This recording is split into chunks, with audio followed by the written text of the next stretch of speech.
Star Wars, the once almost universally beloved franchise that has had a less than stellar track record under the ownership of the Walt Disney Company, celebrating a 48-year milestone with Star Wars Celebration 2025 at a convention center just outside of Tokyo. At that same convention, a panel was held in which Walt Disney Imagineers took to the stage to share details on how they were updating what some consider to be the worst ride in Orlando. Let's talk about the updates to Millennium Falcon Smuggler's Run, the infamous interactive attraction at Star Wars Galaxy's Edge, found at both Disneyland and Walt Disney World here on That Park Place. One may have heard that the Star Wars Celebration Japan had just taken place, and well, we didn't get that many details on, I don't know, Star Wars projects in the can outside of like a bunch of animation, a couple shows, and maybe a couple movies that who knows if they'll happen or not. We do know one thing is actively in development, and that's for the parks themselves, and that being the Millennium Falcon Smuggler's Run attraction at Star Wars Galaxy's Edge. Now, people will know when that ride first made its debut, well, some people liked it, others not so much, for various reasons. Well, it might be they're doing something about that. Here you go, this is by Robert Niles. Disney looks to engineer an upgrade for Millennium Falcon ride. This is interesting, folks. Disney is trying to fix a problem on one of its most iconic rides. When Disney opened its Star Wars Galaxy's Edge lands at Disneyland and Walt Disney World, Disney Hollywood Studios, its full-size Millennium Falcon became the place for photos by Star Wars fans. But the Millennium Falcon Smuggler's Run attraction did not enjoy the same widespread appeal. I'm going to go ahead and skip a little bit further. That's putting it lightly. This is the worst ride in Orlando, in my opinion. With Fast and Furious Supercharged down, I will say that seat is the worst ride in Orlando.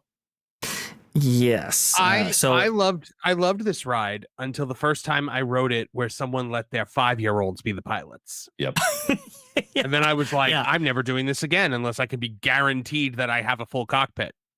The pilot can make or break the experience, and that's the crucial thing right here. Unfortunately, I don't think much is being done about that. But at least if you're the gunner or the engineer, you might have a better experience, particularly if you're the engineer.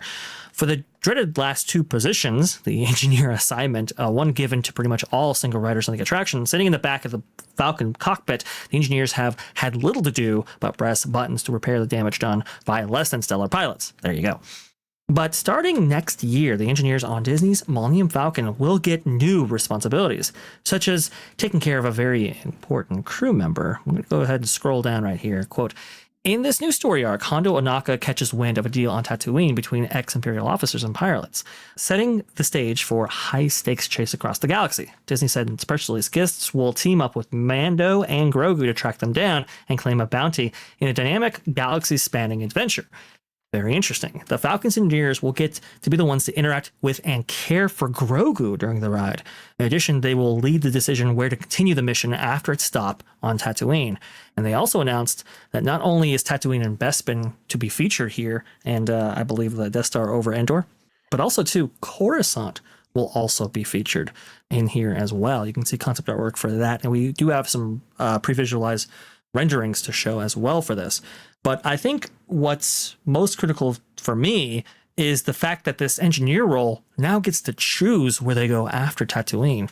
I actually think that's pretty, it's a pretty decent thing to have them be almost like a navigator in this whole experience right here. I don't know, folks, this coming 2026, does this change your opinion on this attraction? Or, is it too little too late? Yes, because now if you let your 5-year-old be the pilot and I'm the engineer, I can go, where do we want to go? And they'll all go Tatooine, and I'll be like, Bespin.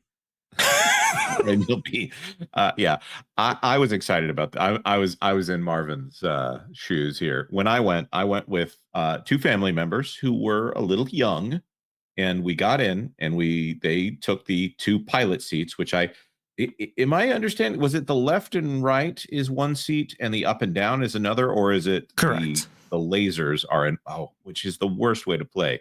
I mean, this ride is essentially a video game with the controls spread across several people. And I was there with a couple of buttons. I mean, I would have paid money to just go in and sit on the Millennium Falcon set that they have there. This is definitely one of those examples of where the queue is head and shoulders above the ride. And it is an excuse to have the Millennium Falcon sit there and and they would be hassled for years on when are you going to do a Millennium Falcon ride. But this does not interest me at all. The only way that I would go ride this again is if I could ride it literally by myself. Because that's how I play video games where I'm piloting the Millennium Falcon. I would rather play it by myself. I'm done with this ride, and there is nothing that they could do short of actually just retooling the entire experience for me. Star Tours did it better. Star Tours is a better ride, and they will never match it, despite this thing being technically better, technologically better, but from an experience standpoint, much worse. And that's pretty much the whole Disney company right now. I rode it one time. It was just me in the entire cockpit, and it was like early in the morning. And so I sat in the left pilot seat, and I reached over to the controls on the right pilot seat. It's a way to do it. And basically just did it like that. And then everything else was automated. But yeah. Yes. It's interesting. I like Morgan Stradling's comment right here. We've actually had her on the show a couple of times. This ride was so terrible when I first went on it that I don't think I'll ever waste time going on it again. And that's the issue. You only make a first impression one time. And for a lot of people, their first impressions on this ride were less than enviable. And well, now it's 7 years since this made its debut. By the time that this new update will come, I think it's 7 years too late. Culture, what do you think about all this? I think they're way past when they should have, had all of these features available. I think they should have learned a lesson from Star Tours and other things where you need to be able to update these attractions to make them relevant and or to add or subtract features. Personally, I've ridden this attraction probably 5 or 6 times, and I've hated it every time. So I've yet to have a good experience on it, and knowing what it is as far as it being a carousel of pods and such, and really just an inferior motion simulator. Yeah. I'm like, this was a terrible waste of space, time, and resources. If this is the best you've got, because you might as well just go to an arcade and, ride in an upgraded version of 2009's Outrun, which is about to be a movie. So I think except you get Sydney Sweeney in the next version of Outrun, and here you get Hondo. I had more fun riding Mission Space on a day that I already was feeling a little queasy than riding Millennium Falcon's Smuggler's Run. Well, I enjoyed it anytime I was a pilot. Anytime I was a pilot, I enjoyed it. The first time I sat in the pilot chair and they were like, make the jump to light speed. It's the lever right there. And I'm like, I know where it is. Thank you very much. Where it is. That actually sounds fun. If I could have a guarantee, first of all, if I could have my time to sit down at that Dejaric chess table, yeah, absolutely. That sounds amazing. If I could go in that cockpit and maybe have one person I trust, perhaps a Wookiee, sitting next to me, yeah, okay, that would be fun. But putting 4 people in there and those 2 people in the back seats are getting a raw deal. No matter if Baby Yoda is there next to them. Yeah, and it's terrible for a lot of reasons, especially when it crashes. If you've ever been on this attraction when it doesn't work, it's wow. That was a long line to wait in to have a blank screen in front of me and Hondo talking to me the whole time. That's like 3 minutes of an annoying voice telling you, hey, this attraction you're missing is great. Yeah.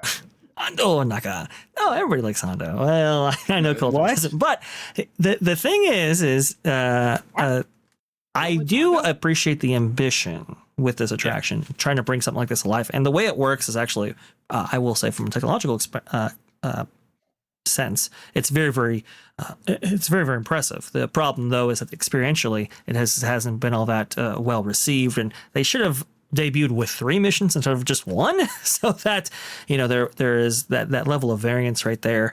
But unfortunately, they didn't do that. Now you can see the Razor Crest featured in multiple shots right here, like we're seeing right now. You can see Beggar's Canyon, which is very interesting, or at least I think that's Beggar's Canyon. You can also see obviously images of Coruscant, and they actually take you through the trench run of the Death Star. Now obviously it's the exploded second Death Star, but still I think they've heard the word when it comes to Star Wars Galaxy's Edge, more iconography, more things that people recognize, and I think these things will be much better received as a result of all of that. So, well, there you go. We're just going to see what this experience will be like when it actually opens, because for right now, a lot of people have kind of written this thing off. Will they continue to do so even after this opens? We'll have to wait to find out. Thanks for watching That Park Plays News. For more information, consider checking out www.thatparkplace.com. And don't forget to subscribe, share, like, and send this out on your favorite social media accounts.